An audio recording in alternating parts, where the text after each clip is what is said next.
Assalamualaikum mbokk yi maa ngi leen nuyoo di leen sant di leen ziaré dama am tuuti retard c'est normal parce que des fois on dit que l'homme propose Dieu dispose donc mais quand même ça va maa ngi leen nuyoo di leen sant. On avait dit qu'aujourd'hui on va faire l'astrologie des signes du vierge. Système vierge bi on va donner seen pierre yi seen jour de manière générale année favorable yi, de manière générale aussi seen année défavorable yi, de manière générale aussi les jours ascendants yi un peu favorable et défavorable yi, ak aussi on va donner aussi si vierge yi aussi yan maison moo leen di gën a yan maison ñoo gën a métti quelques exemples si wàllu sëy si wàllu njub si wàllu tout ça donc on va en parler ça au cours de l'émission bi si yàlla àndee. Donc après sama nga def dikkal mën a at si mën a température selli sacha yaa ngi am jàmm. Donc l'astrologie déjà warante waru fa am. En astrologie kenn ku ne sa njoolaay sa xeesaay sa gàttaay sa ñuulaay sa tempérament tàng xol tout ça loolu yëpp astrologie moo ko waral. Même man mii di wax ak yéen sax j'ai mes caprices de quelque sorte, n'est-ce pas? Donc le vierge bu fekkee da ngay def cours dañuy ne vierge moo nekk le 3e mois de l'été, n'est-ce pas? Donc ku ne été bi lan ngay wax en tant que 3e mois de l'été, donc moment boobu selon le point de vue africain l'astrologie vierge dafa nekk suuf la suuf su tooy suuf su tooy la suuf si tax moment boobu noonu à partir du 23 du 20 août à partir du 24 août ba 23 septembre boo leen di xool moment boobu noonu ñax ci la ñax yi di gën a attaqué lu ñuy togg maanaam lu ñuy maanaam lu ñuy béy bi quoi ci la les mauvaises herbes yi di attaqué c'est-à-dire notre culture ñu def àll ñu xam nañ ko ñu def àll yi xam nañ ko en Casamance au Fouta Bawol yi bassin arachide yi xam nañ ko moment boobu la ñuy dindi ñax donc vierge bi moment boobu noonu il a quoi il a cette peur de ne pas y arriver il a cette peur de sauver sa culture c'est-à-dire sa production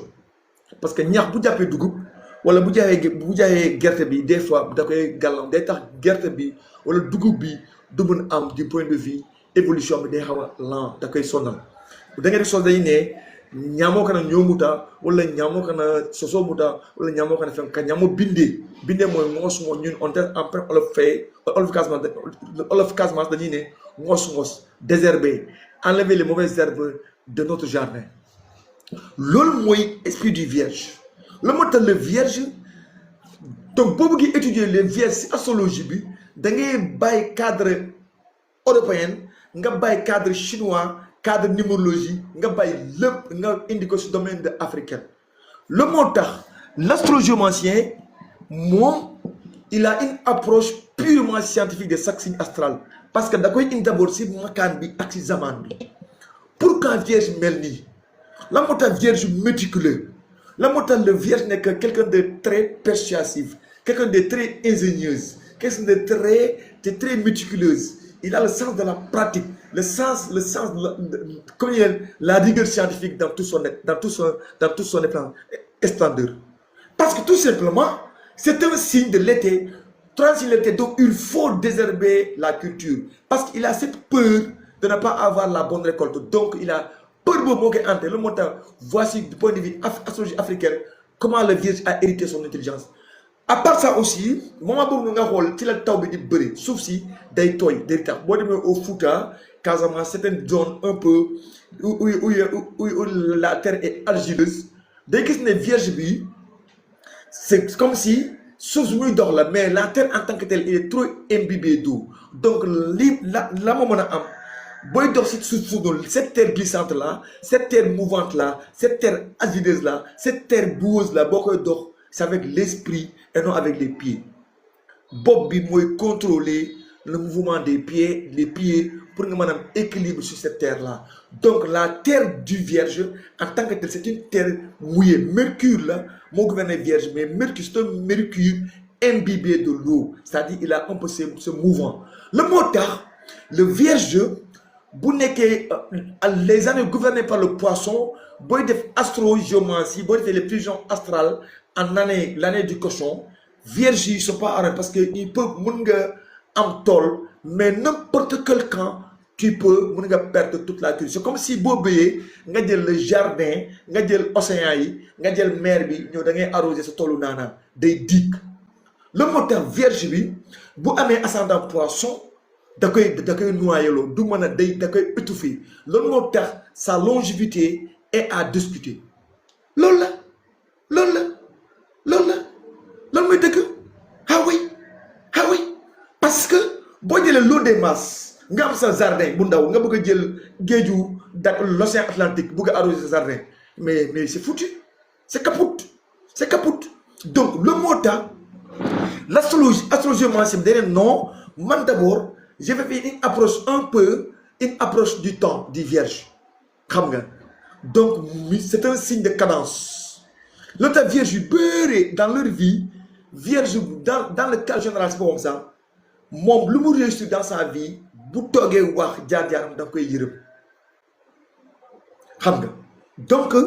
vierge il est gouverné par Mercure son domicile moo nekk mercredi mooy domicile am mooy son jour de favori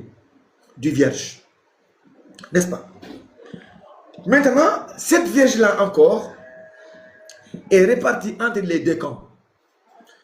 xam nga le décan du Vierge, d'abord 24 août, 2 septembre. C'est des vierges un peu hardis. Ñom ñoy borom wërsëg borom naataange yi borom ñom ñoy borom ñu am engagement ñu gëna consistant parce que ñom dañuy briller par rapport ci carrière cette carrière dañuy briller à travers xam-xam à travers sen mënin savoir-faire bi le vierge premier décan day briller xam nga mais vierge boobu noonu bu juddee dimanche il est sauvé bu juddee lundi il est sauvé bu juddee mardi tax sax baax na ci moom encore parce que signe de mutable yi amuñu chute xam nga un signe mutable déjà il est déjà en cadence donc il ne peut pas avoir de jours de cadence déjà moom moo mutable déjà mais seen ascendant bi mën na chuter c'est-à-dire ascendant bi nga yoree mooy am chute pour nga am gàllankoor mais sinon yow en tant que tel déjà tu es un signe déjà tu es un signe en chute c'est-à-dire da ngay daanu mooy chute loolu tax le vierge les Gémeaux tous les signes mutables ñun ñëpp xam nga en n'importe quel lu ñu mën a am si àdduna yëpp n'importe quand aussi mën nañ am yàqu-yàqu encore seen dund ñun ñëpp la concerné mais le vierge bosam moo gën a pire parce que le vierge en tant que tel moom souffle donc vierge bu xasee dem échec rek boo moytu échec bi pour mu dabaatal da ngay appliquer la technique des paragnés paragnés mooy c'est-à-dire sa anniversaire bu tombé ak sa jour de naissance il y a certaines personnes comme boo jëlee un lundi 26 août xam nga yow ñaata temps ngay toog pour lundi ñëw nekk 26 août pour le jour et le mois coïncider sa anniversaire donc intervalle ñii dañuy toog par 7 ans la ñu koy amee intervalle 7 ans intervalle 12 intervalle 24 intervalle 32 le mot vierge bu laalee certaines maisons de cadence comme le singe il n'a pas droit à l'échec c'est-à-dire moom kooku dama koy ne même si tu as une femme avec qui tu as été depuis 16 ans ngeen nekk étudiant di jàngandoor ngeen am ambition commune un jour nga dem ba 30 ans une autre fille jógee je ne sais où ne la Ousmane dama bëgg a marier ak yow moom maa la ne cette femme là il faut la trahir maa ko wax de bu fekkente ne le monde étant un monde matérialiste comme le décrit le philosophe Mario Rodriguez Cobos en argentin, n'est-ce pas? Il dit que voici la grande vérité universelle où l'argent est tout. L'argent est mariage, l'argent est philosophie, l'argent est religion. Parce que ñaar imam sax dañuy xeex sax pour la succession d'être imam si benn jàkk ana imam ak xeex pour jiite kon des conflits d'intérêts la kon xam nga Rodriguez Cobos il dit même le choix de la solitude en dépend même man Ousmane Diré man Barxam Yeen man ak sama kër kese en toute tranquillité il me faut de l'argent parce que di nga am sa connexion di nga am sa ataaya sa ndox bu sedd wala ainsi de suite donc actuellement c'est un donc dans ce contexte là le vierge boobu dama koy ne vierge singe bi trahir ta femme maa koy wax trahir ton fiancé là nga takk fekk xaalis nga bëgg de sinon doo ko amaat parce que ñoom les opportunités si certaines vierges sont à saisir le moo tax def dañuy toog damay dégg nit ne ma wéy diw de dafa ànd ak diw mais da ko mujjee woor ma ne ko mais bu ko warul ne est-ce que dundam dina ñoŋ n'est-ce pas aujourd'hui il vit bien man j'ai vu un gars il était avec une femme ici mun naa may seetaan non moom dama seetaan moom daf maa mere dafa ñëw il était avec une fille n'est-ce pas il a tout fait pour cette fille-là di ko dimbali financer ko dimbali ba la fille la nekk étudiante la fille la dem am bourse dem jàng Europe léegi la fille la marié à quelqu'un à un blanc le gars il est frustré il vient me dire que oui moi je vais me venger man ne ko sawaay te nga kaa bàyyi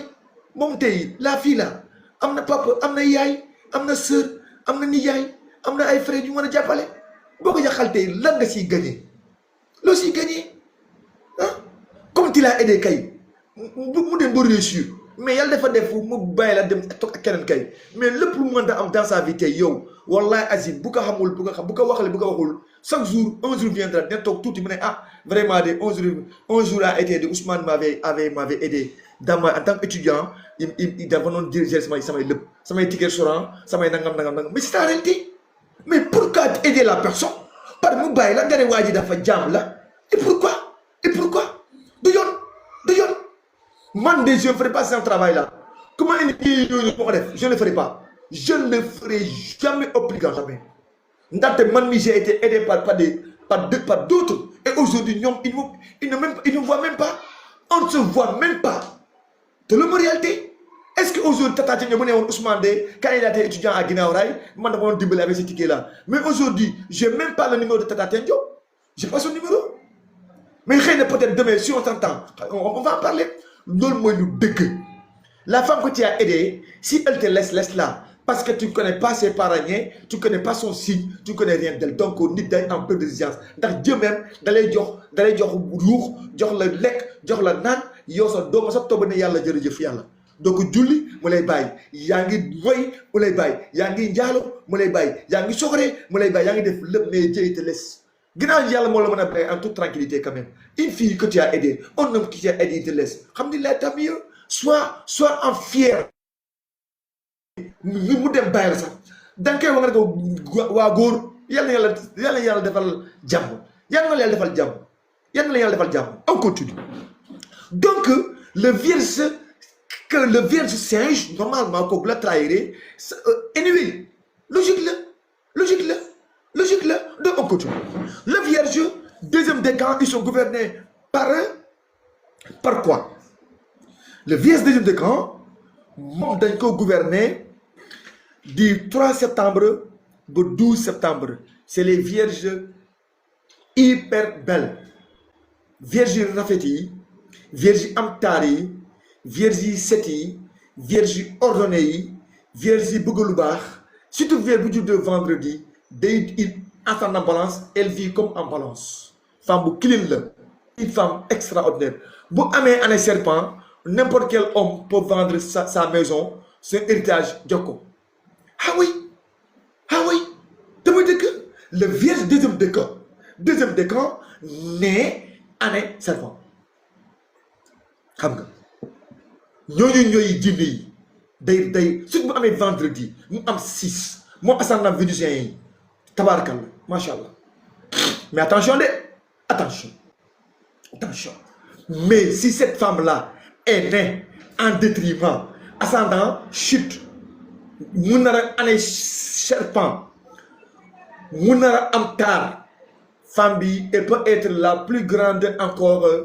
les stars du porno ah oui parce que moom bu naree métti le vierge serpent très belle bu naree métti si moom elle va monétiser son corps xam nga ngay gis femme bu rafet maa ngi fàttali quand j'étais dans les hôtels di liggéey en tant qu'agent de sécurité il y avait une fille dara ñëw foofu noonu si hôtel bi mais elle était machallah femme bi boo ko xoolee wallahi azim man mii wax ak yéen sax ku ma joxoon sax comme man ma tox yàmbaa sax sa ma jagal ak femme bi wax ak moom noonu nobu naa la tellement que yàlla da ko may xam nga jigéen bu taar les hommes ont peur des femmes très belles loolu mooy dëgg la ma def femmes yu bëri dañuy lamb loolu moo tax femmes yu bëri parce que da ngay belle am caractère aucun homme na benn góor di la ñeme parce que dañuy xalaat ne femme bi li mu laaj est-ce que am naa ko et ce sera à la hauteur et la fille là j'ai eu la curiosité de demander à mon chef kii laa la fiy def mu ne kii de c'est une belle de nuit ma ne ko lan belle de nuit cette fille là c'est pas possible xam nga ñu toog ba ma gis man un mois 2 mois maanaam mu nekk ay gaañ parce que ñun comme ñun ñoo yoroon noonu ñu doon filtrer entrée ak sortie yi donc en tant qu'agent de sécurité yi donc la femme là elle m'a approché ko ñu waxtaan benn bés quoi mais j'ai la curiosité fekk temps yooyu noonu déjà j'ai commencé déjà à faire à apprendre l'astrologie. J'ai approché mais mon xaw ma suñu astral quand même xam nga parce que j'ai oublié yàgg na trop quoi xam nga après mais quand elle m'a raconté son histoire j'étais étonné mais c'est que normalement parce que elle a les traits elle a ce qu'on appelle les grains de beauté te vierge serpent da koy am les vierges serpent année serpent jigéen mën na rafet rek day am gande boo day am benn tupp lay am fii tupp noir lay am dañu lay gande boo dañuy ne en bambara muso pistoli c'est-à-dire pistoli bi mooy maanaam daa am beneen gande boo buy nekk si joue wala feneen du ko gën mooy taar nag xam nga le serpent noonu lay amee taar mais malheureusement c'est capote lan moo tax en astrologie le vierge il est puissant ku am xel la ku xarañ la ku muus la kuy sélectionné la c'est comme si Seko moom may Seko bu boolee may Seko yi mooy Seko yi ana temps bi Diouf yi dañ jël gerte di ko def passoire quoi di trier Seko yooyu noonu comme le vierge c'est un passoire parce que moom en question quand il est en face de toi lépp lu mu lay laaj xamal ne au minimum jàppal ne yow muy vierge di interroger lu mu lay laaj am na si notion un vierge demande à quelque chose dont il ignore à 100% amut lu moo tax man boo nekkee un vierge nga jox ma rendez-vous maa ngi ñëw sama sœur Nogoy dafa am benn femme vierge bu ma envoyé ma ne ko ci 5 questions pare na li ngay def yëpp daal aw ma temps di def ainsi longue lettre de Mariama Ba ama jot boobu noonu tu as 5 questions à me poser je vais te faire une conversation rapide mais 5 questions même parce que j'ai pas le temps pour les débats fi ba suba mun ma ko carrément parce que tellement parce que ñoom dañoo puissant c'est pour cela may ne man Ousmane Diré bu fekkee yàlla may na ma gudd fan ak ba mu mën a am yeneen niveau yi je préfère travailler avec un vierge je sais que lépp lu ma liggéey bu amener sa contribution ça quelque chose de positif lay doon parce que moom tout le temps esprit bi day expliqué la am te lu mu la mën a wax aussi en partie gëm ko surtout bu nekkee intuition féminine jigéen xam nga mais góor vierge moom attention mën nañ manipuler mais vierge moom sax si jigéen la gën a jekk ko góor vierge en tant que tel jigéen la gën a jekk ko góor nag il faut mu am yeneen signe chiffre ascendant masculin yi mu gën a nekk vraiment mu nekk un góor qui va affirmer sa tigritude te loolu mooy dëgg n'est-ce pas donc le vierge de deuxième décan ñu am taar la ñu intelligent la ñu am finesse la ñu c'est des vierges combatifs vierge boobu mooy ñëw di la tel loxo sa épaule bi di la xaw a maanaam attouché nga yaakaar ne yow miy góor nga yaakaar ne femme bi daal dafa maanaam fekk wala nobu na parce que dañoo sensible les vierges day ñëw waxtaan bu neex am sur ouverture d'esprit wala mais le vierge njaaloo bëriwul mais am na yana dont le vierge serpent en détriment parce que kooku bu naree kii rek day ne montagne sama teen bi na ngay fa ma entretenir donc elle va aller chercher les moyens pour se maintenir belle te boobaa nag les hommes là ils vont demander c'est absolument vrai donc le vierge mercredi baax na si moom xam nga son détriment moo nekk jour jeudi le moo tax un vierge jeudi il devrait faire très attention le vierge jeudi il est né en détriment n'est-ce pas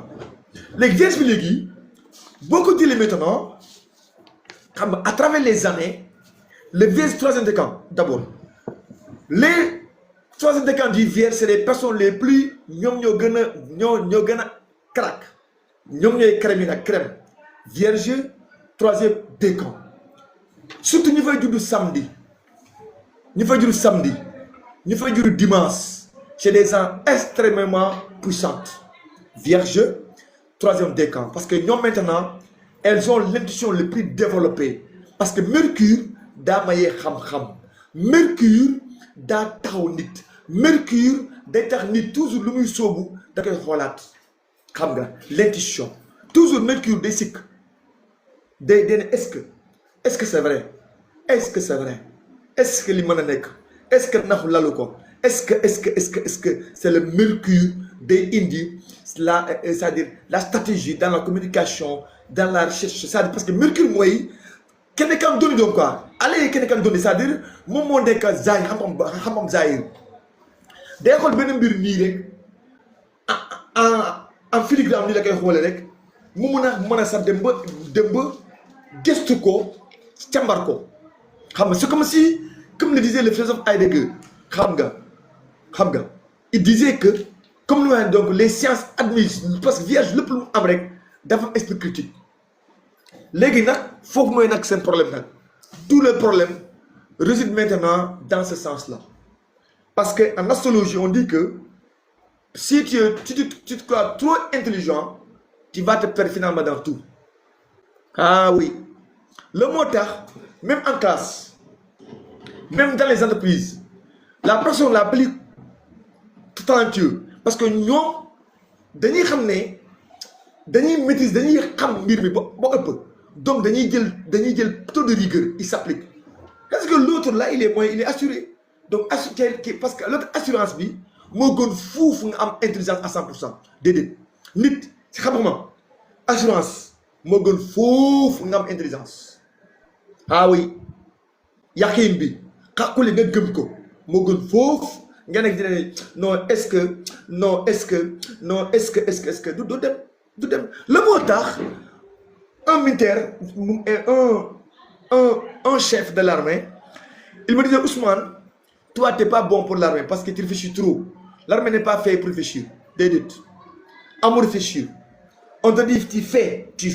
Laisse, tu laisses. Pourquoi tu laisses? Parce que tu m'as dit de laisser. Pourquoi tu fais? Parce que tu m'as dit de faire. Mais avec moi, je vais dire que pourquoi j'ai fait et pourquoi je n'ai pas fait. L'armée, c'est sur le loul. Sur le loul, aïe, halat. Ordre, tu le fais, tu ne fais pas. Point. Le reste, ce n'est pas ton problème. N'est-ce pas? Le modèle de vierge, ils sont plus bien dans la médecine, si vous êtes avocat, dans les métiers de l'avocat. Parce que maintenant, ils peuvent être des fervents défenseurs des clients. Parce qu'ils peuvent amener toutes les astuces, l'intelligence, la matière grise pour contrer n'importe quelle idée. Le modèle que j'étais là, une femme appelée, moi, ma vierge là, mais c'est madame, je ne sais pas à te convaincre. Je n'ai pas ce temps-là avec les vierges. Je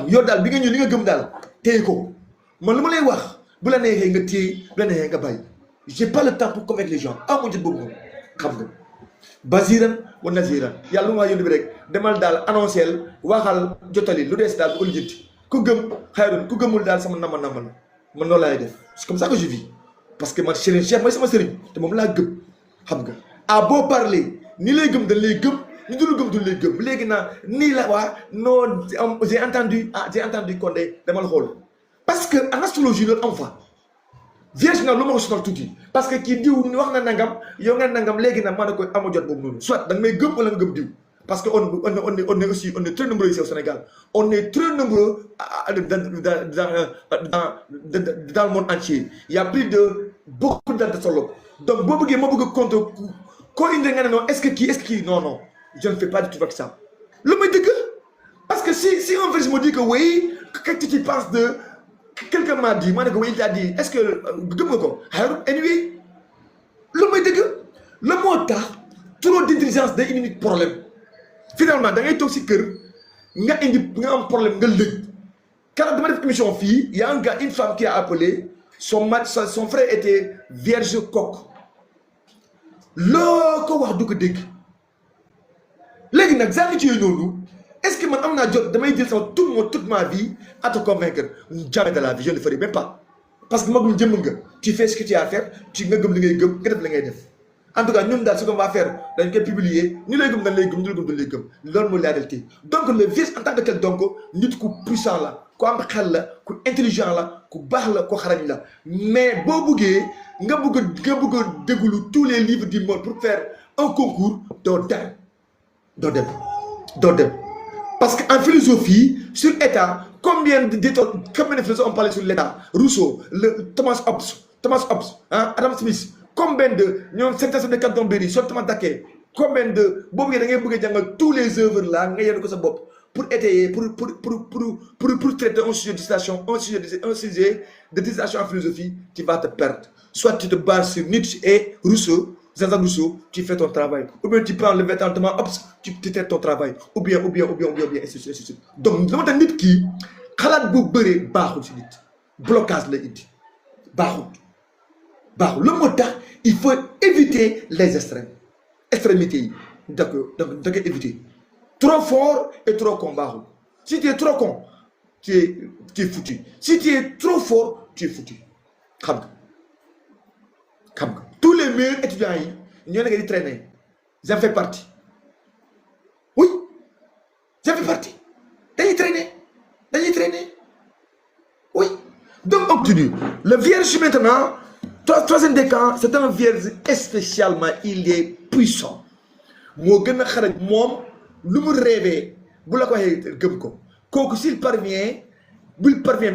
mu instaurer tawhid mu am tawhid bu amee tawhid dëgg xam nga laabal xolam setal xolam ça na nga defal léppam vraiment c'est un vierge qui peut avancer. Le vierge troisième décan le moo tax le vierge troisième décan bu laalee certains signes fragiles yi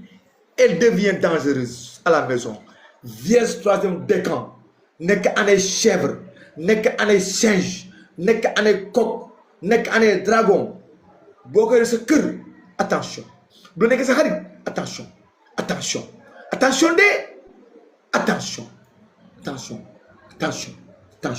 n'est-ce pas? On continue. Le vierge les années yu koy arrangé les années favorables pour le vierge day nekk bu amee 12 ans. Non, les années défavorables pour le vierge, dans le cas général, 12 ans, 24, 36, 48 ans, 60, 72, 84, 96, mais du année bi de année en personne. Parce que, année bonne, il y a maintenant, en fonction de son jour de naissance, en fonction de cette année de naissance, mun na maintenant année bi dina am ay jours dañuy ñii am mardi ñii lundi ñii jeudi ñii heure. Supposons un vierge né dimanche si année yi moom day moytu heure yi muy moytu si année yi ça sera 5 heures du matin 12 heures 19 heures lay moytu si année yi tandis que les vierges nés mercredi si année yi moom 4 heures du matin la 11 heures ak 18 heures. Donc ça va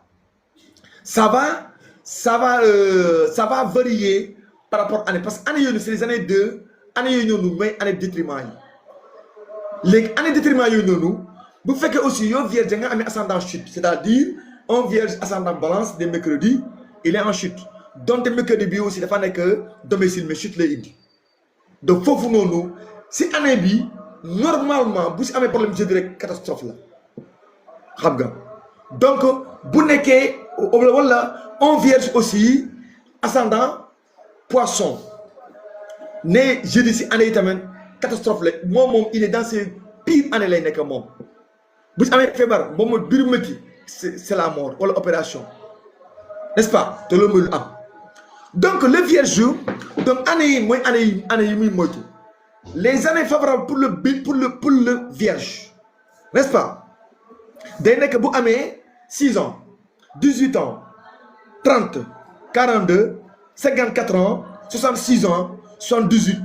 90 ans c'est des années favorables pour le vierge année yi mariage sëy voyage investissement tout est impeccable. Ou bien encore il y a une année encore les années aussi favorables aussi pour encore le vierge encore day nekk encore 15 ans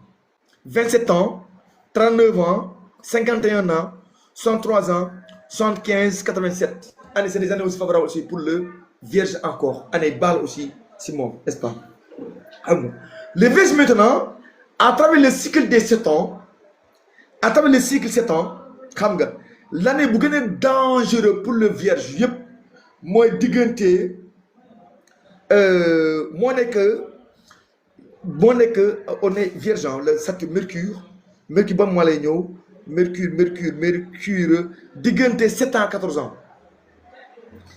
7 ans 14 ans vierge boobu noonu vierge yu bëri 7 à 14 ans il faut nga bàyyi xel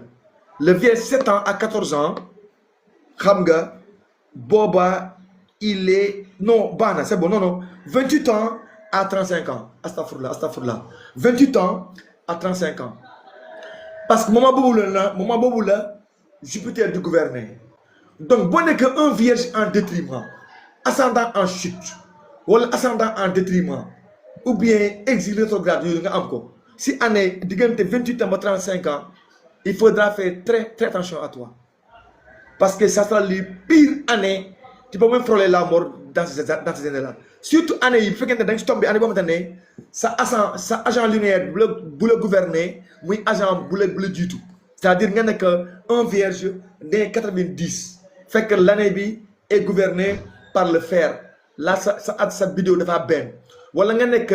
agent wala nga nek 2002. L'année bi nek suppose l'année gouvernée par le bois. Mu nek 2004 ou bien 2025 si année yi fait que yaa ngi am 28 ans ba 35 ans nga am benn at de détriment ça bon moytul c'est la sortie directement. Donc on continue, on prend un peu d'eau pour bi ma jël un peu d'eau, on continue.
Donc, le vierge maintenant encore,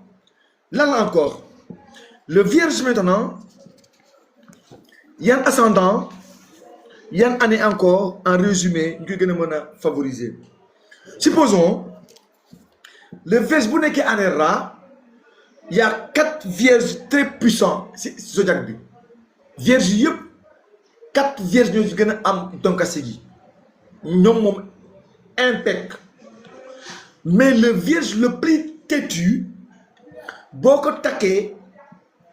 bon que gour, nga am vierge bobu nga tak ko sa kër. Wallahi azim neko un mal alpha, baye ko mu dem. Le motax bu lené mariage bi, il faut que les gens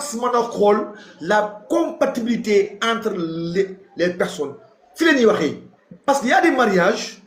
où l'homme prend la place de la femme. T'es manqué le matin en poulard. Mais supposons, nga jël année bifle de l'eau. Nga am fa ben cancer, ben scorpion. Am nga góor bu nooy lay doon dafay nooy ba c'est pas possible. Day nooy ba c'est pas possible. Kooku noonu xoolal mbokkam buñ ko sa wallul sax jigéen moo koy xëccee moo koy diriger.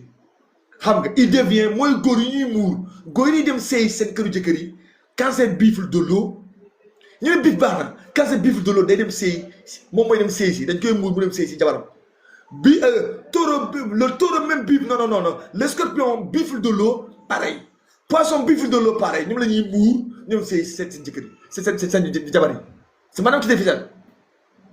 Le mota, vous voyez dans comme ça dom c'est bi la am. Ngalaway boko jox jabar. Jox ko jor ba xamantane bu mengo ak mom. Mais beaucoup de gens une femme qui le ficelle. Et surtout le vierge né année buffle. Terre. Un vierge hyper têtu. Yat rek. Parce que le vierge buffle, c'est un vierge déjà des alliés, c'est-à-dire parce qu'il dit que moi parce que vierge xelam rek la wóolu tepp ba pare bifil nee na man lu ma jël engagement ci laay dee je sens pas direction la nga jël vierge nga combiner ko ak le bifil la lay joxe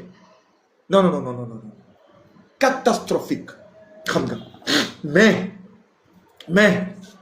tous les marabouts du monde bu jiitee présidence bu jiitee association bu jiitee entreprise bu jiitee daayra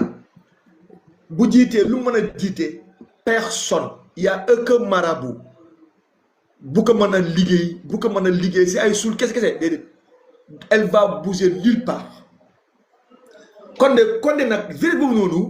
bu takkee bu yoree ab cancer bifle de l'eau nga bëgg ak vierge bifle de terre xam nga femme bi dalay sonnal 8 te doo ko bàyyi de même sa yaay yuuxu say mbokk yi wéqu wallahi si vierge bii nii doo mënoo si moom dara te lu loo da ngay fekk comme sama copain lu ma wax rek am jar boobu na ne waaye ba day fekk salaire am da jox ko jabar ji moo koy jox paas day fekk salaire am lëmm ne madame mooy gérer lépp à la maison j'en ai un ami comme ça xam nga tu vois mais noonu la si mën dara la moo tax yéen papi yi ak yéen yaay yi de grâce je vous en prie seen frère bu takk jabar dimbali leen ko mu xool ban jabar lay tànn xam nga parce que vierge bifle moom bu ko amee wallahi azim day métti trop têtu entêté xam nga entêté mais boo jëlee vierge rat ñooñu day am xaalis parce que day allié maintenant intelligence la am mais le vierge rat il est intelligent le rat il est intelligent mais l'intelligence du rat c'est quoi c'est xaalis donc nit boo amee fekk yow da nga am intuition da nga am flair de l'argent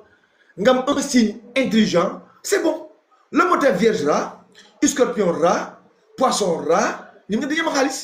fat la parce que xel la ñuy am dañuy yor xam nga mais taureau rat moo da si ëpp waaw mais parce que ñii dañu am alal duñu wulaa kenn ku ñëw ñi kafal la ñu reetaan la ba ñu jënd si xam nga vierge rat noonu lay mel xam nga mais boo jëlee vierge tigre góor pareil moo gën a métti vierge tigre kooku il est bu nekkee góor sax day am beneen genre mesquinerie lay am mesquinerie c'est-à-dire ñoom dañuy ruube dañu mën a ruube ak ñu mën a le vierge tigre ak mën a ruube mooy ñu juddu 1974 2010 vierge tigre ruubekat la xuloo bu mu xuloo rek bu ñëwee ne ko bu ko déglu ñoom lay wax ne c'est des gladiateurs c'est des seigneurs de guerre c'est des généraux c'est des stratèges ñoom ñoo war a yore ñoom ñoo war a nekk ça au palais di conseil le président d'un moment de crise de guerre bu amee crise sanitaire et crise guerre les vierges tigres c'est des personnes qui peuvent sortir le pays des crises xam nga ils sont impeccables dans ce domaine là loolu tax ñoom tamit ils sont très stratégiques xam nga donc yàlla lu ma may rek am fu mu gënee xam nga le vierge chat impec parce que kooku tamit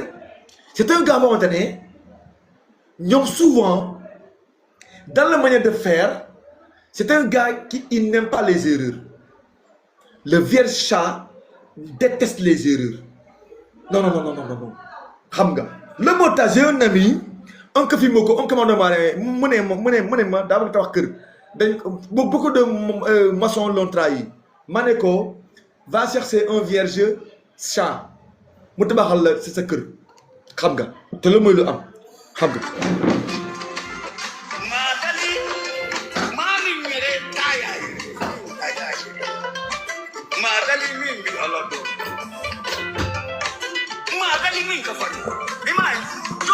n'est-ce pas donc le vierge léegi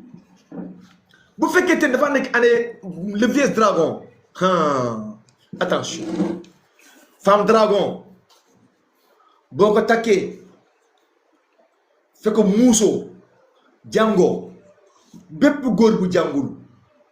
dama la ñaan ngir yàlla ak yonent bi vs dragon bàyyi ko mu dem bu ko tàkk. amoo njàng amoo xam-xam amoo décision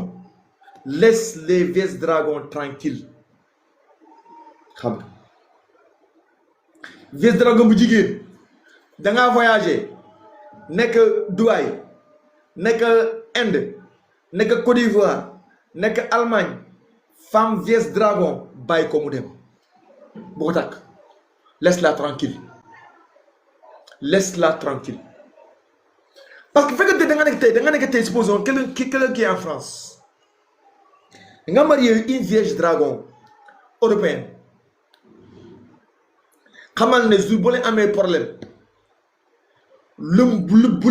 bu waxee avec le juge day avouer day tapé coupable lay tapé parce que le vierge dragon vierge bu gën a mën a dox bu gën a mën a créer alibi dafa sob dafa mën a wër dafa mën a lijjanti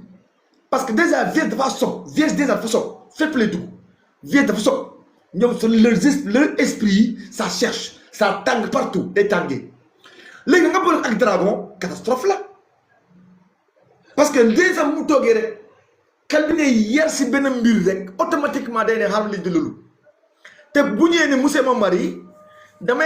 am fait réunion de famille te lu mu lay jox ça sera un alibi béton lay doon tout ce qu'elle te dira da nga koy gëm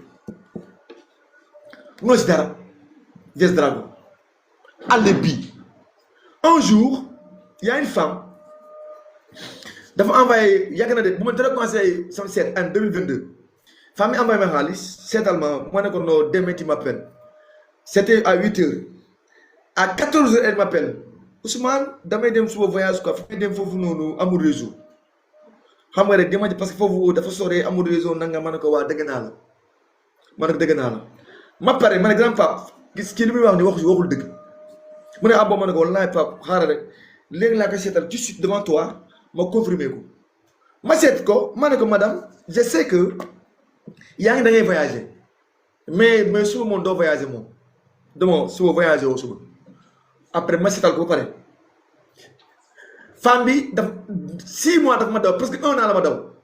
ba at parce que un gars m'appelle les États-Unis ne ma am na femme moo boole ak yow ma ne ko non j'ai oublié mu wax rek ma ne ko ah oui je sais je connais ma ne ko mooy vaisseau mooy kooku vaisseau dragon non vierge dragon la xam nga mais ça ma ne ko kooku tamit ma ne ko vierge dragon ma ne ko si je me rappelle. mu ne femme gars bi reetaan quoi man léeg-léeg ma ne non c'est que man léeg-léeg man non mu sëriñ bi yow daal da ngaa xumb quoi da ngaa neex ma ne ko non man amoo stress naturellement je suis comme ça man je pas amoo stress man ñëpp man dama sëriñ sax man pour man nous sommes tous des frères et sœurs man daal duma sëriñ duma sol garam bubu duma sol jàllaaba yor ma kaala duma sol gant dama sëxat lu fii duma ko def n'est-ce pas ma ne ko non man sax en fait wax moon pour xas ko sax c'est pour la montrer que elle m'a donné elle a avancé des choses comme ça man gëm naa ne xam naa loolu du amut loolu tax dama ko ne sax waxul dëgg sax dama koy ne rek madame suba demoo après quand je rappelle la femme mu Ousmane mu ne wallaay sëriñ bi dama war a rus man lu la nga may rus loolu dafa jël rus loolu dara seet la rek loolu dara ne ko si donc elles sont comme ça c'est-à-dire elles vont te donner des histoires à dormir debout elles vont te faire avaler la pilule vierge dragon le moo tax boo nekkee mara sëriñ yi da ngeen di bàyyi xel seen bopp trop parce que souvent benn nit mooy ñëw si yow indi sa version souvent ñun ñëpp souvent c'est ce que je donne au marabout parce que man en moins de ak kenn nit day ñëw taxaw toog sa wet dina non sama jabar gi sama jëkkër bi nii yow nga ne waa dëgg la wallahi si dara wóoru la bu fekkee tamit genre vierge yi la man dama dëgg non parce que benn partie moo wax kee waxul nga ne ko kii lu wax mooy dëgg man ça m'est arrivé une fois ça m'est arrivé une femme ne ma sama co-épouse bi nangam non monsieur dafa am gel bu mu am buy doxaan leen ma ko waxee man ko non man du ma liggéey mais j'ai un ami mën na ko liggéey parce que kooku moom mën na liggéey yooyu noonu n'est-ce pas léegi ma jël femme bi ma boole ko ak beneen gars parce que man du ma liggéey yooyu quoi ay yenn bu ko def léegi mu dem foofu noonu par la suite la xam ndeketee monsieur est marié avec cette femme là man ko c'est pas possible comme mère bi elle donc bu ma liggéey bi tam mu ngi nii elle m'induit en erreur comme ça, sans raison. Le mot les marabouts là, il faut faire très attention. Parce qu'une femme qui est dans ce mariage, 20 ans dans ce mariage, là, mon mari ne m'entretient pas. Et pourtant, jusqu'à présent, elle est là-bas. Elle ne bouge pas. Yo démon, 20 ans, 30 ans de mariage, yo dans t'es yang photo. Quand même, sois sérieux. Sois sérieux. Moi, j'ai conseillé un copain. Il s'est marié presque 4 mois là. Demain, nous sommes joy. Moi, je donne conseil. Moi, je donne un mauvais conseil à la Dior. Tu divorces ta femme. T'es mal d'accord. 4 mois de mariage. Toute ta famille t'abandonne. Comme ça. D'où les Dior s'agalèquent. N'gui ta femme. Ta femme, vous devez faire ce charge là. Mon mari, nangam là. Mais tu as laissé quand même. Il y a eu 2001. Le dans le 24 ans. De l'oubli. Oui, mais donc le vierge dragon, ils sont comme ça. Mais à quoi nous avons dit nous loterie visa loterie ay pari foot xbet PMU nous avons un bouquet am vierge dragon dafa amé wurse bouquet encore gis nga kon xam nga kon bana bonul kon le bonul oui le bonul wurse bouquet là ah oui. Surtout le verse ascendant, le verse né année dragon, Doudou Dimas, am ascendant bélier, Kodem Khalis. Wallah azim. Holland Koku Nyevekat la. Parce que il a les arguments. Pour que sa directeur de marketing, tu es sauvé. Bon, on peut confier sa marketing entreprise, mais d'avancer. Parce qu'il sait trouver les astuces, les mots, tel ou tel, tout tel, pour convaincre les gens. Donc, il y a le maïrek, c'est à toi de l'utiliser à bon escient. Parce que c'est pas, tout ce n'est pas mauvais en astrologie. En astrologie, tout est bien. Tout est bien. Mais souvent, les côtés négatifs, les gens basés. Mais c'est un peu, moi, si je suis vierge dragon, c'est ça, parce que je vais l'exploiter. Donc, le vierge aussi, serpent. Nous faisons ñom ñe borom xaliss na koku moy dox ci mbedd sa ab patron gis ko bëgg ko nit ñoo garé auto pipi proposer ko million ñu ñek fal di am parce que à cause de leur beauté grâce à leur beauté xam nga té bu naré té les serpents ça bu naré rafet ça day ndiol bobu sew los bu gudd xam nga regard très piquant buti sew lay am xam day am los xam nga très belle femme. Mais aussi, attention. Mais année serpent aussi, moi, année bu gën a métti encore. Parce que foofu la ay esquimaux, les frères siamans, nit di judd nekk ay handicapés di juddu, ñoom tamit dañuy judd nekk directement jaan comme jaan. Année serpent lay bëri. Cette année, il faut faire des indications. Dem leen ci hôpital yi ngeen laajte. Naissance yi bëri cette année, naissance yi bëri. Am na des enfants d'année vraiment des enfants d'année kenn mun leen dañuy judd ci saa si ñu suul leen kenn du leen sa wone. Année bii lay am xam année serpent xam nga parce que le vierge serpent le vierge rat ak le vierge cochon ñii dañu am xaalis trop xam nga mais vierge moom warul am ascendant poisson baal ci moom xam nga mais moom léegi amul jour de chute mais ascendant li mooy chute léegi un vierge léegi ma ne vierge rat day am xaalis mais fekk le vierge rat wala vierge biful tamit ñu ngi am problème mariage biful bi moom problème mariage ñoom la aussi kaana gel dans donc quoi xam nga des fois sax ñu mën nañ métti sax ñoom ñooy dañuy toxu dëkk bi bàyyi kër gi dem nekk des personnes à l'écart de seen appartement infréquentable bu naree sonn mais vierge bi vierge bu gën a vierge boo xam ne lépp la am il est complet dans tout c'est les vierges nés en cheval kooku ils sont extraordinaires ñoom vraiment kooku moom amul vierge cheval normalement sur 100% yi 70% yi yëpp à 50 ans bu deeyee dina bay héritage vierge cheval à 50 ans bu amee 50 ans de vie bu deeyee bay héritage det amul jaaxam man ñoom lay ne je m'incline en leur mémoire vierge moom ne du piéger nit parce que vierge booy wax ak yow da lay piéger day ne allo la lay wax lay jàpp te pour am fu mu la jàppee soit da lay ne pour te pousser à beaucoup augmenter keroog y a une femme elle m'a appelé mu ne ma keroog femme bu dugg sa live bi dafa mën na convaincre man ko non je ne sais pas à la convaincre femme bi vierge la et c'est tout simplement pour que ma gën a pousser l'affection te man dama def loolu je ne le ferai pas parce que man dès sax nga ne allo rek am naa sa date rek li may njëkk xam d'abord j'utilise la technique de la conjonction en astrologie à utiliser je prends l'argent lune ak soleil déjà xam naa jikko bu nga am directement déjà yow man boo nee nangam at laa judd rek c'est fini c'est casé c'est terminé je sais qui tu es sa franc-parler sa mal-parler sa tempérament déjà xam naa xam nga parce que astrologie normalement l'astrologie du xuloo ak kenn dans les normes xam nga donc le vierge cheval ils sont très bons xam nga mais vierge chèvre moom kooku elle est la plus dangereuse des vierges le vierge chèvre boo ko amee xarit dama la ñaan ngir yàlla ak yonent bi mu la xamal dara surtout muy góor woo ak jigéen woo évite am na ñu baax de c'est vrai mais si ensemble bi moom c'est des gens xam nga tey en Afrique dafa am lu am Sénégal fii partout dans le monde da nga fekk nit toog rek nit day dox met dëdd rek mu fekk ñaan nit nga ne lan la ñuy wuloo mu ñëw taxaw déglu pare mel ni moom mooy maîtrise da lay xamal pare sa soxla pare au lieu ñu dimbali la déedéet ñu koy waxtaanee dégg nga diw de ni la def xam nga loolu du yoon je crois que nit ki boo demee ba di ko laaj son problème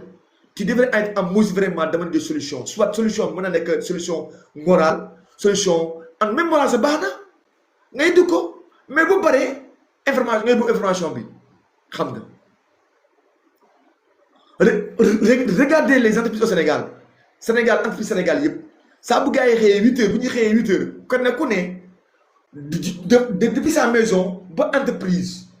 lu mu gis bu eggee loolu lay indi ordre du jour sànq romb naa fee de gars bi dañuy taf ko de romb naa fee de gars bi di xulu apprenti bi di romb naa fee de gars bi di accident bi di romb naa fee de gars bi da nga nam information 8 heures xam revue de presse la ñuy def avant ñuy xëy d'abord presse la ñuy def pare soo ko continuer loolu du yoon mais vierge chèvre moom elle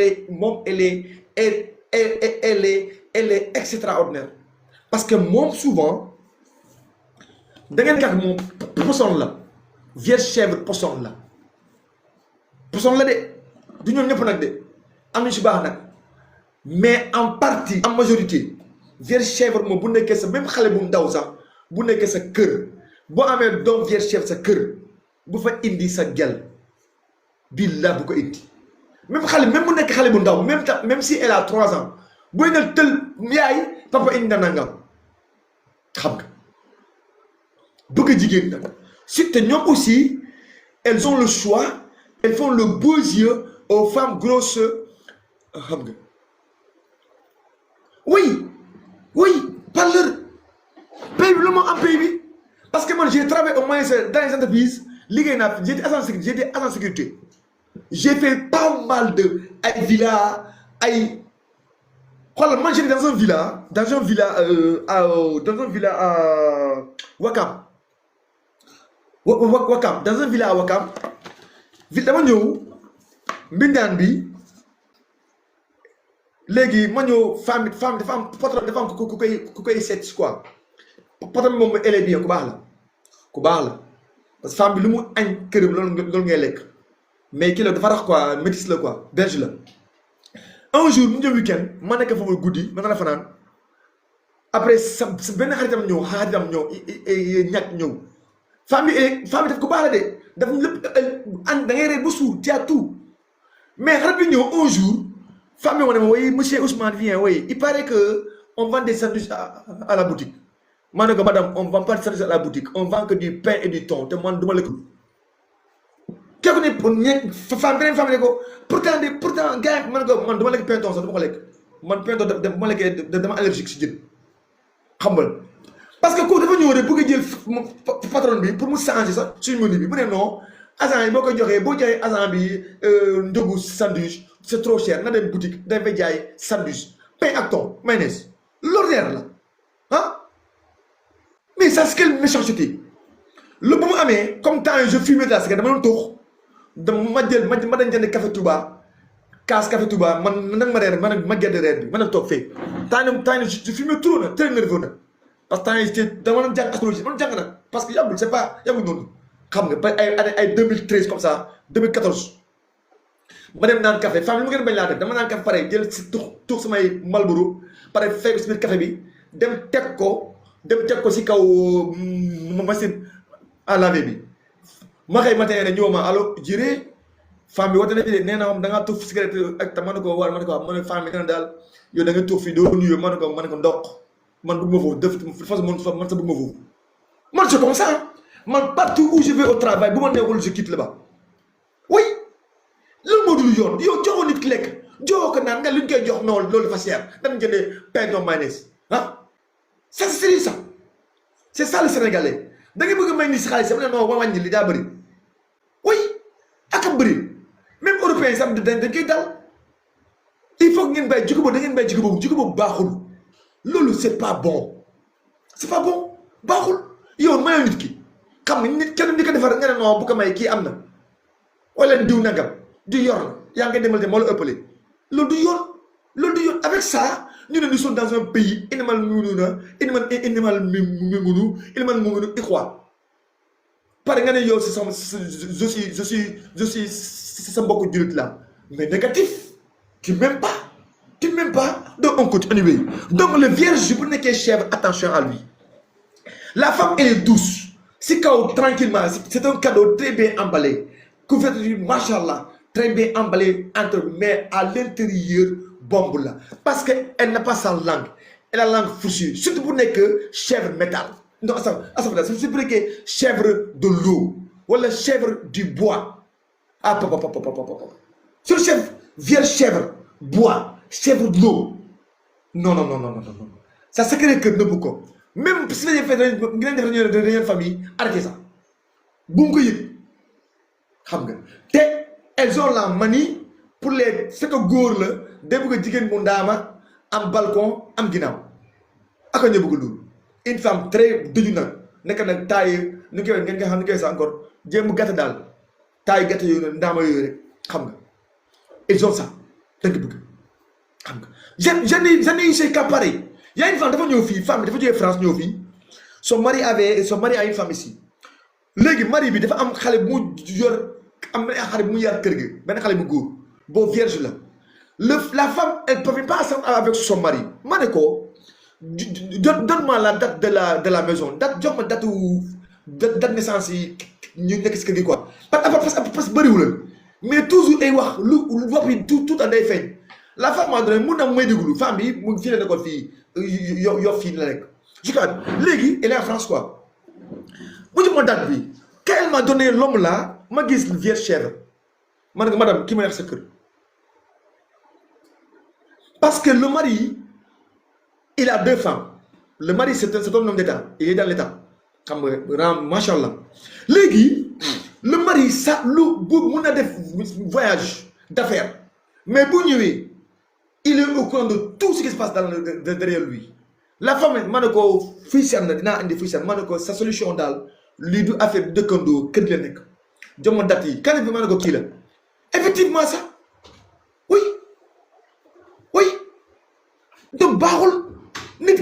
ki doomu aadama il faut que nit am c'est-à-dire xam nga tey ce que je déplore au Sénégal mënuñu ne ñun suñu pays musulman mais nit ku ne am mante amul nit ki buy tuux xam bàyyi ko mu tuux bàyyi mu tuux xam bàyyi mu daan naanam bàyyi mu dem gérer am mu dem parce que chacun a son adjuvant bambara ñeneen bee naaka la waa doom bee naaka la waa la ma mooy bëgg-bëgg xam nga bande soit da ngay naan café wala da ngeen tuuti reet wala da nga nekk si xale jigéen yi da nga nekk si xale góor yi ça dépend ku nekk ak sa bëgg-bëgg la kenn du critiquer kenn si bëgg-bëggam xam nga chacun a son choix lu muy lu am donc le vierge chèvre attention à lui c'est une personne dangereuse très dangereuse xam nga day yàq diggante lu mu la wax mais ça entre guillemets lépp entre guillemets sois prudent lépp loo koy wax daal ne ko wax bii na doon wax bi ñu mën wax bi ñu mën a nodd toute parole bu wax bi ñu mën a nodd si jàkk daal loolu nga koy wax mais say mbir bopp say défaut say clic et clac baaxul parce que il peut à cheval entre 3 gangs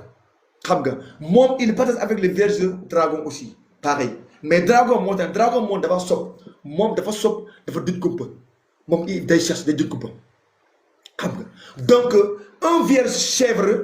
day nekk avec son ex mari un ami kooku mu ndóol mu bàyyi la mu ne ma si biir l'ex ami bu mu bàyyi kooku réussir mu bàyyi son mari encore dellu encore avec son ex encore vierge chèvre da koy def parce que moom tout avec elle tout est intérêt question d'intérêt la c'est le vierge de la plus catastrophique des vierges xam nga vierge chèvre nga ma rek bay sa ginnaaw muur ko ibaadu da nga koy muur parce que dafa neex traite mais ñoom ñëpp de am na xam naa ñu si baax am naa si ñoom te ne dañoo baax ñu ngi seen sëy ñu ngi toog seen kër parce que ascendant dañuy wuute ak aussi chiffre dañuy wuute aussi loolu mooy dëgg aussi maa ngi ñëw sama beneen maman depuis Ouest Foire femme baax la macha allah vierge chèvre la mais impeccable elle fait un très excellent boulot mu ngi yar doomam yi mu ngi téef leen téye te daa muuru loolu tax vierge chèvre boo ko amee muur ko vierge chèvre muur ko bu dee koy jigéen na muuru jàng alxuraan jàng diine éducation strict na am éducation religieuse xam nga parce que à bas âge sax mën nañu am sa problème de sexe sexualité nga ne xale bu ndaw xale yu ndaw ñuy vivre ay viol ay xale yu ndaw 12 ans 13 ans ñuy commencé vivre ay viol vierge chèvre lay ëpp donc attention loolu astrologie nit ko ne des fois il faut que les gens li ñu xam ko xam nga waxuñu pour xas kenn déedéet njàngale la dem njàngale des fois day neex des fois mu naqari ndax yàlla sax day ne yàlla sax même Alxuraan sax des fois wax yeneen wax yi ça fait chaud donc le vierge il est ku baax la parce que moom dans sa vie il a besoin d'un ténor d'un mentor ku koy diriger ku koy conseiller ku koy assister parce que quelqu'un qui réfléchit trop lu muy xalaat daa bëri donc il faut forcément mu am un ténor un gars qui mën a amener des réponses par rapport à ses inquiétudes parce que moom il n'est jamais confiant déjà dans le début wax naa ko nee naa parce que il a hérité ça le fait qu'il soit le 3e mois de l'été donc période boo xamante ne ñax day jàpp tool donc moom day nekk toujours dans la hantise est-ce que je vais y arriver loolu tax ils sont très bien léegi nag bu nekkee chef léegi day bëgg a neex ñëpp loolu tax du kee secret ku ñëw rek boo waxee ne wala yow yaa baax de ku ñëw mu def la say éloge donc il devient une personne stéréotypée donc benn originalité amul bëgg-bëgg xam nga te chef dafa sob mën a lijjanti pare lu mu lijjantee mën a waxee ko encore attention surtout chèvre vierge métal moom moo tane métal tane na mais le feu l'eau le bois ñii moom il faut attention à ñoom xam nga surtout nag bu laalee les signes du feu wala les signes de l'air wala signes du feu catastrophe vierge ascendant lion année chèvre vierge ascendant balance année chèvre vierge ascendant sagittaire moom kooku moom kaput vierge ascendant sagittaire année chèvre xam nga bu amee mardi catastrophe xam du toog kooku moom day wër rek di rambaaj day wër rek di lijjanti day wër rek si koñ wër rek lay def xam nga parce que en tant que chèvre en tant que ascendant sagittaire bi bu amee chèvre bi du toog ñoom duñu koy toog parce que fi ñu toog duñu fa am jàmm il faut que ñu dem chercher toujours ils vont aller essayer d'arracher leur dû seen succès dañu gën a wëri donc wër boobu noonu ascendant bi moo tax léegi tout le temps ascendant da koy diri maa di pousse ko ascendant bi diri ko nag léegi muy nekk chaque jour mu yore saak rek këroo kër koñoo koñ këroo kër koñoo koñ lu mu dëgg fi wax fee lu mu dëgg wax ni ma fee xam nga baaxul la moo tax am yaa quelque mois di wëy si YouTube bi Ousmane voit ta manière de communiquer ma ne ko monsieur moi je ne sais pas plaire qui que ce soit parce que damay jàngale mon objectif c'est pas tey c'est dans 40 ans j'ai un projet donc comme ni laa fas yéene mel toute ma vie depuis léegi laa koy wone ku mu neex mën na ma xool mais je sais que tôt ou tard les gens vont donner raison. Vous avez vu que j'ai fait l'astrologie des béliers, j'ai fait l'astrologie des capricornes, j'ai fait les vierges, te kenn ku ne di nga def te boo ngeen comparé ko ak par rapport seen propre connaissance amuñu boobu noonu parce que yow mënoo nekk di ma déglu 2 heures de temps 42 minutes ngeen ne commenté war a wax lii 2 heures 42 minutes yi lu ma dañu wax yëpp ngeen ne lu amut parce que astrologie kan sa ne woon nee na ak Ousmane Diéré ako mu ne dafa ne ako maka donko ñuma be sengee kolon koso ñuma be sengee kolon koso loolu mooy lu am loolu laa gëm parce que ñun on a été formé dans la valeur dans l'éthique ak njàmbaar xam nga on n'a pas peur de nos mots li ñu wax da ngay wax bu ñu mën wax du ma wax parce que pourquoi loolu parce que exemple tey entrée savoureuse bi tey elle est là chaque jour elle me donne des cœurs elle me pousse elle m'encourage demain mu ñëw bind fii benn saaga bu dee bu ngande bu moom mu fekk man aw ma ngëm aw ma retenu dem koy effacer si exemple tey nga nekk l'imam du quartier nga ngénte plus de pendant 20 ans yaa ngi julli yaa ngi jiite gars yi yaa ngi dem si yaa ngi ngénte ku dëj yaa koy julli ku am ngénte yaa koy ngénte kuy sakk see yaa takk see jàkk ji yaa jiite lépp pendant 20 ans un jour ñu gis la un jour nga ñëw foon benn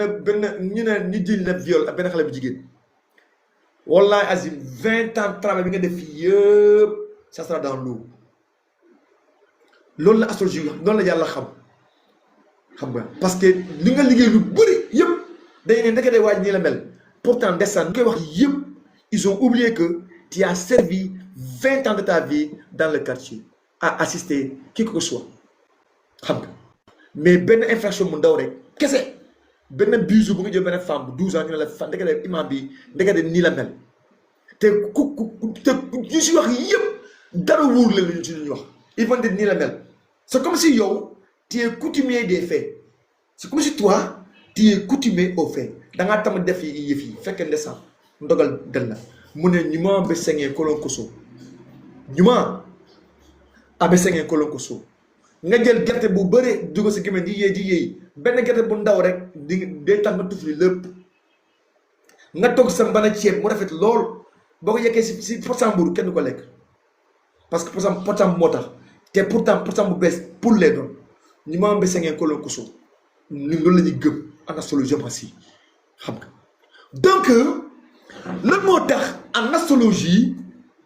le cancer chèvre si boppam sax ma tontu la directement moom aussi day rivaliser ak les vierges chèvres aussi ci jikko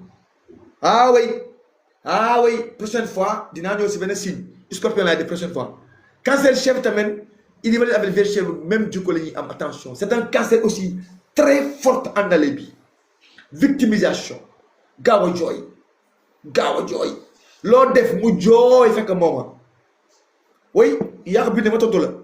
cancer chèvre tamit pareil moom moo dàq victimisé wu te cancer dafa am iman cancer dafa baax donc j'en passe on continue pour les vierges n'est-ce pas donc les vierges singe baax na ñoom dañuy sonn day sonn mais c'est des gens xamante ne tey lépp luy wàllu intelligentsia lépp luy wàllu xam-xam di créer ay compositeurs des écrivains des artistes compositeurs c'est des vierges singes c'est des gens charismatiques bu nangay jàng ñoom c'est des hommes de plume vierge kooku tamit xeexkat la ku fiir mën a xeex dëgëre bopp ma lijjanti kooku noonu armée police avocat douane vierge ña ane kooku têtu kooku le vierge kooku bu amee ascendant bélier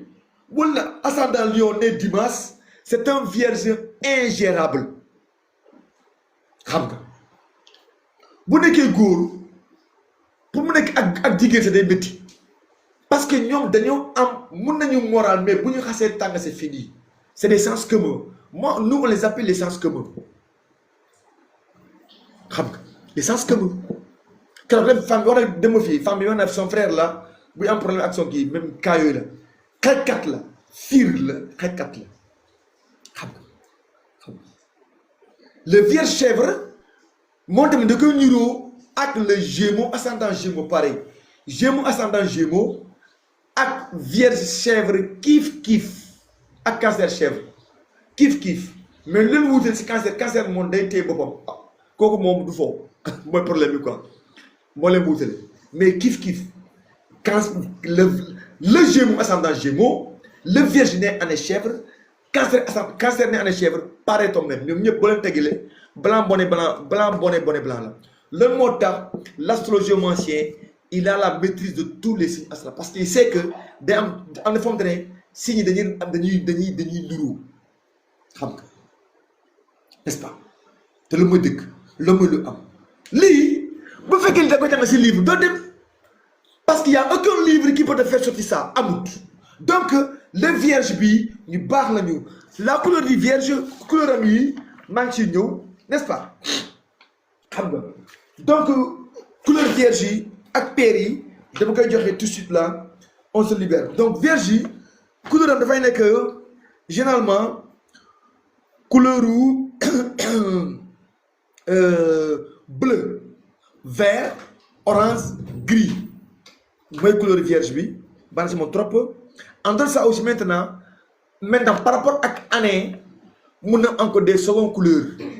mun na encore benn couleur différent encore n'est-ce pas 29 22 donc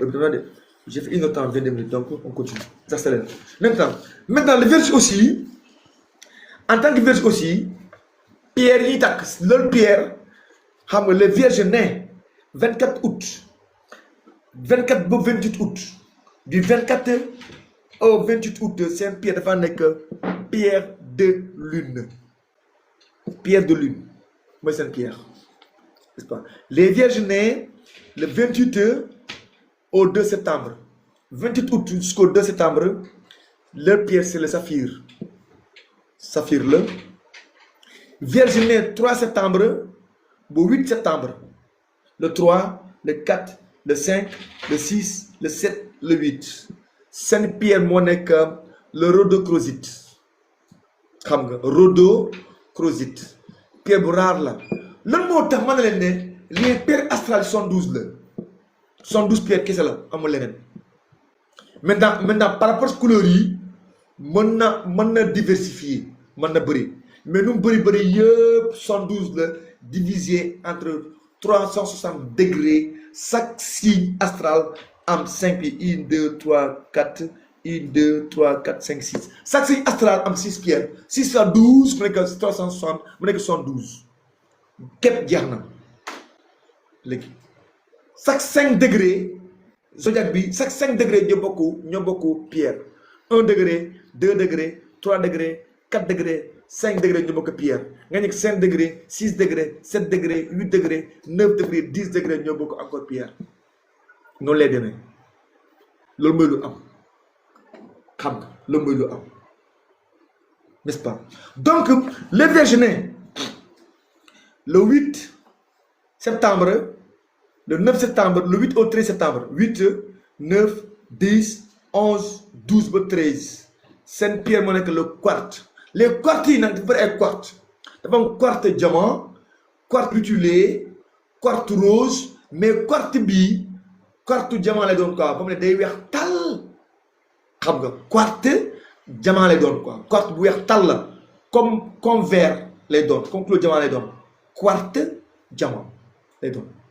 xam nga mais du parce que diamant bi sax day xaw a am tuuti couleur beige mais quartz bi quartz tout simplement quartz simple la bu weex tal lay doon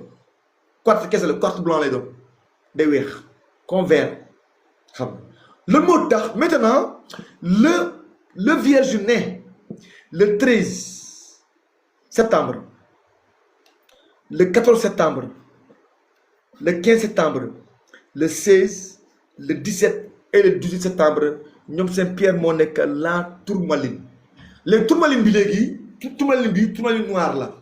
tourmaline noire la lay takk vierge yi tourmaline mooy seen pierre vierge bii nii xam nga maintenant le 18 septembre 19 20 21 22 23 septembre jeex na moom tamit c'est la tourmaline encore xam nga non non kii je crois que c'est la cornaline là je crois bien attends non est-ce que du ma juum attends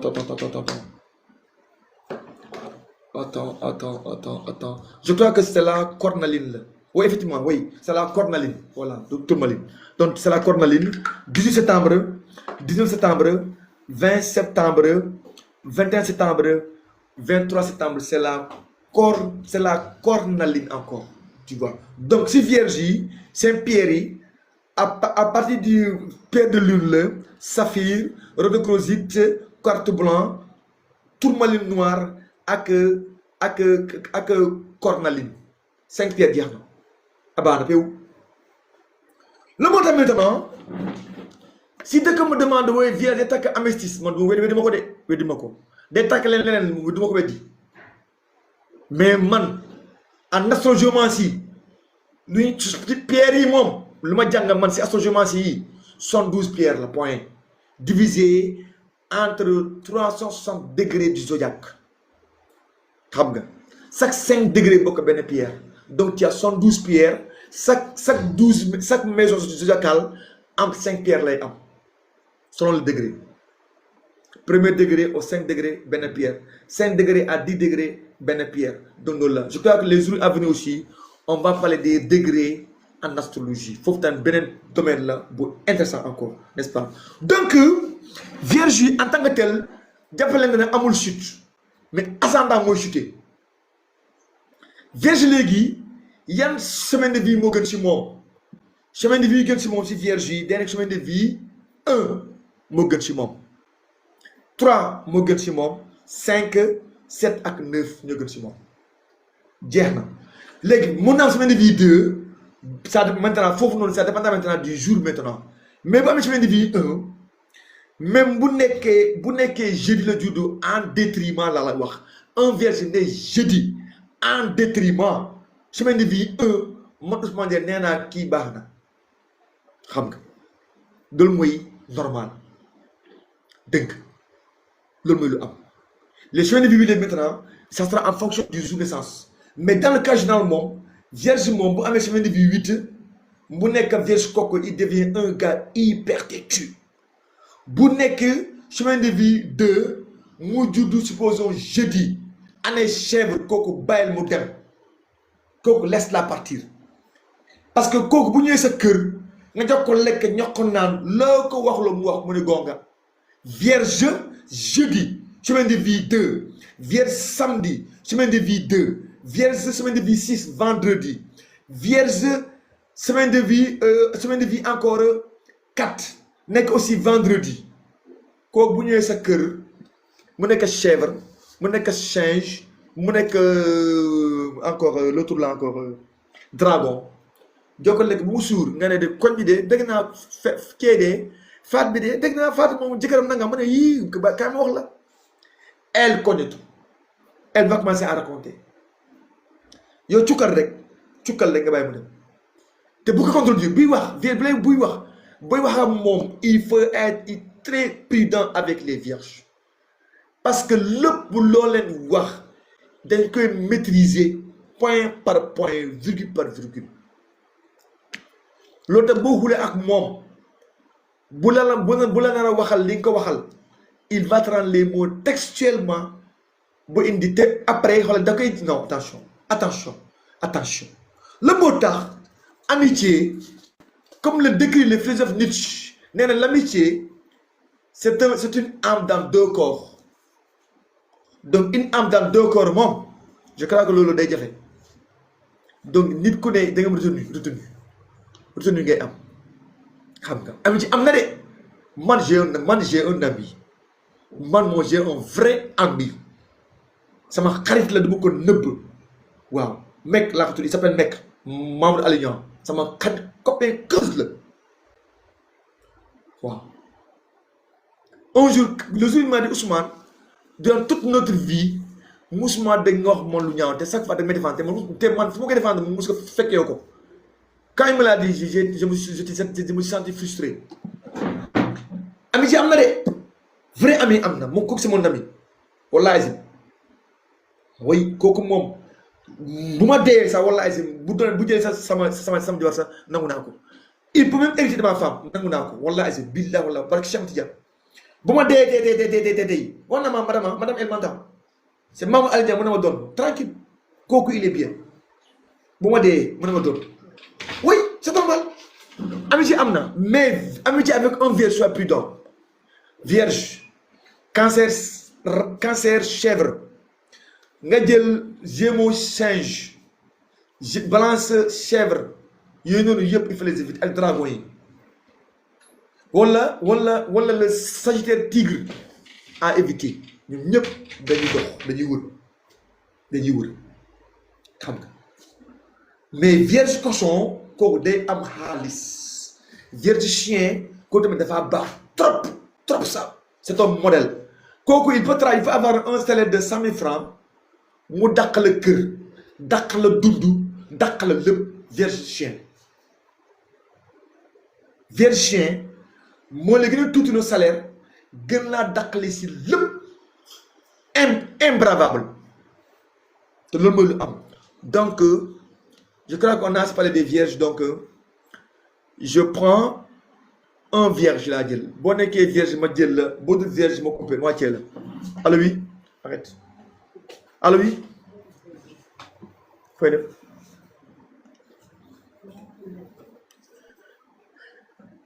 malheureusement sa réseau bi ñoo xam nga réseau kenn ki je prends le vierge boo nekkee vierge ma jël la vierge lay jël je prends les vierges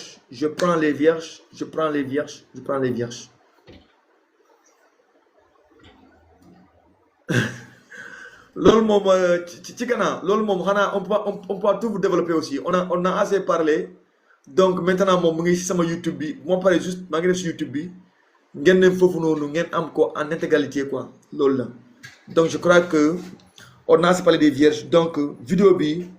dama koy dugal si YouTube bi après d'ici demain di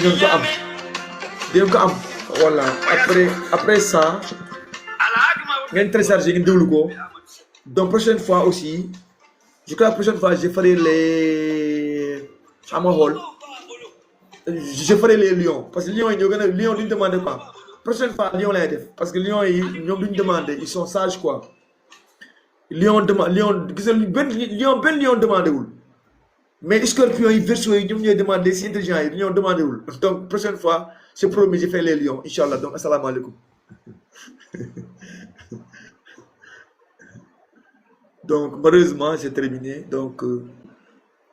voilà